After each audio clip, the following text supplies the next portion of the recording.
Hi guys, I'm gonna do a short review.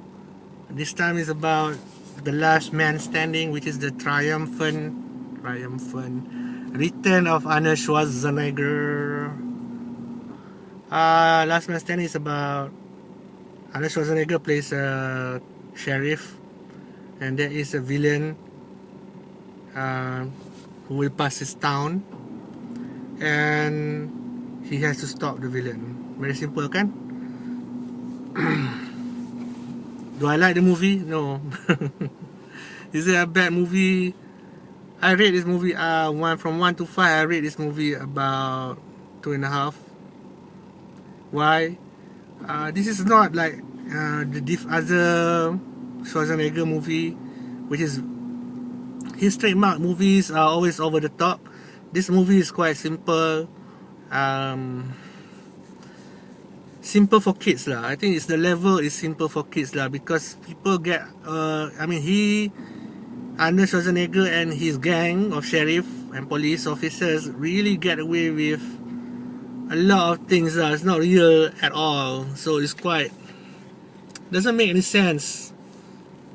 And they really highlight the fact that the villain uses a Corvette, and the new Corvette, the ZR1.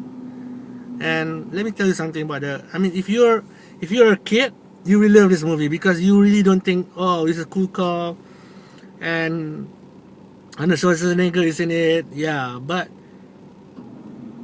if you're grown up and I'm a fan of cars, and you see other movies, and you will think that this movie is really bullshitting you all the way. Because, for example, I'm a fan of cars, so I know this Corvette ZR1 is not really a big deal of a car. Seriously, there are other better car, but this movie really highlight the fact that, wow, the ZR1 is amazing, it's so fast, the villain can escape in this car regardless. So that is just crap. The ZR1 Corvette is not a great car. It's just a good looking car, I have to admit that, but it's not really a great car. Seriously, it's plastic. So the villain is being transferred in Las Vegas, and somehow either he managed to escape. And how he escaped was stupid lah. Seriously.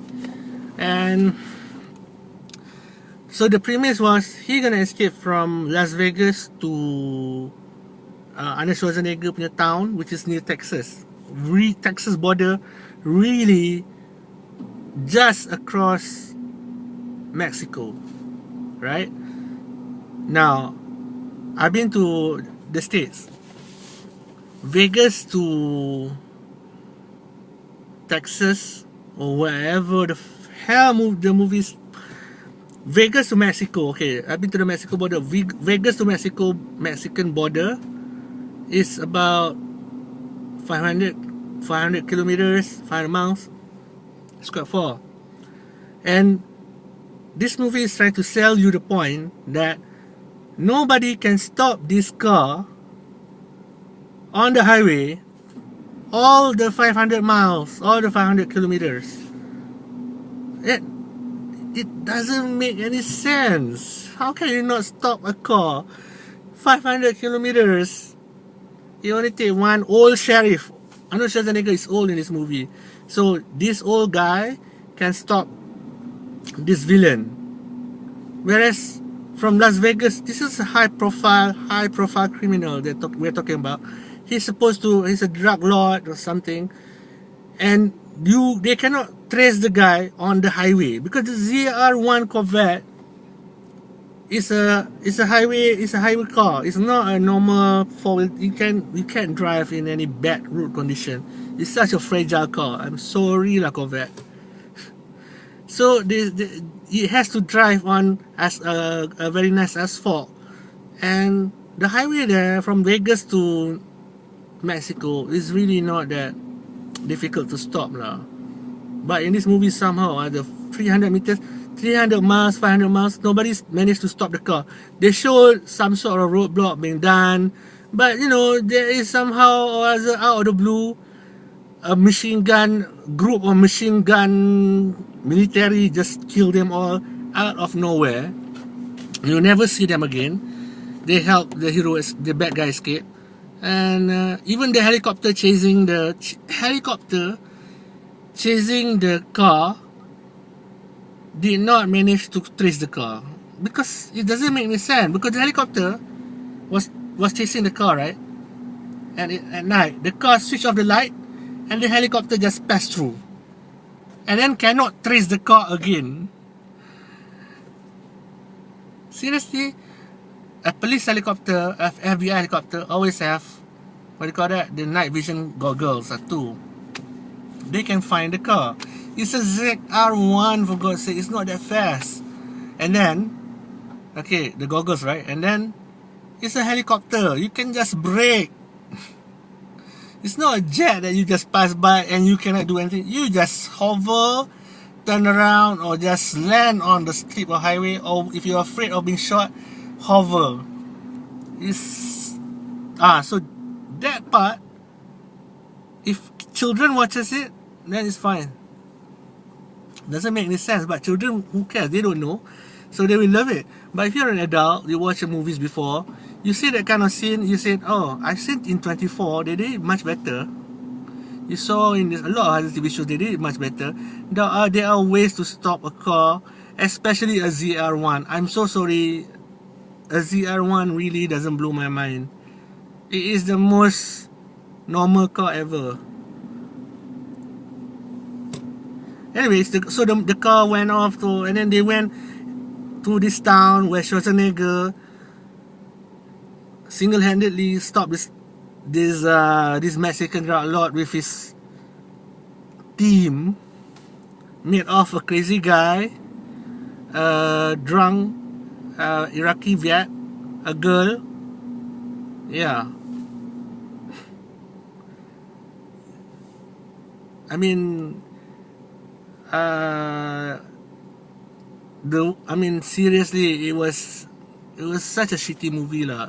In my honest opinion, it was just bullshitting you lah. It's like peeing on you, because I think the movie thinks that you are stupid, that you will not be able to think about, oh, that doesn't make any sense. Yeah. Okay, here's another fun fact. The Schwarzenegger town is near like a Grand Canyon kind of thing, where, what do you call that? Gosh, there's no way to go to Mexico. This is like 500 miles, right? Somehow the drug guy, the bad guy, and his team managed to build a bridge in less than 1 day across a large gouge, macam what do you call that, canyon tu lah, macam Grand Canyon tu. They managed to build a bridge from Schwarzenegger punya town all the way to Mexico. What the hell is that? I live in a country where they can't even build a bridge. Well, a simple bridge from, let's say, my eyesight here tak sampai 8 kaki, 10 kaki. Bridge tu in Malaysia, nak buat benda tu sebulan 2 bulan. They managed to build an almost like a kilometer. Grand Canyon is huge. They show the how far that bridge. They managed to do it in 1 day. Oh no, wait, 1 night. Correction, 1 night they managed to build a bridge. So the movie thinks that you are stupid. I mean, if children watches it, fine, they would accept it. But you know, when you watch it, and I'm thinking like, oh my god, do they think you are stupid? Yeah, apparently they do. So the only reason I went, because I want to see Arnold Schwarzenegger headlining his first headline movie lah. Maknanya he's not a second character, like it's expendable. Surprisingly, Expendable 2, which he plays the sidekick, whoever is not the main character, is so much better than this movie. So yeah, they give it 2.5. I don't know. It's such a disappointment lah. It's not really a good movie at all. So that's my verdict of The Last Man Standing. Arnold Schwarzenegger return. Thank you. Welcome back, Arnold Schwarzenegger.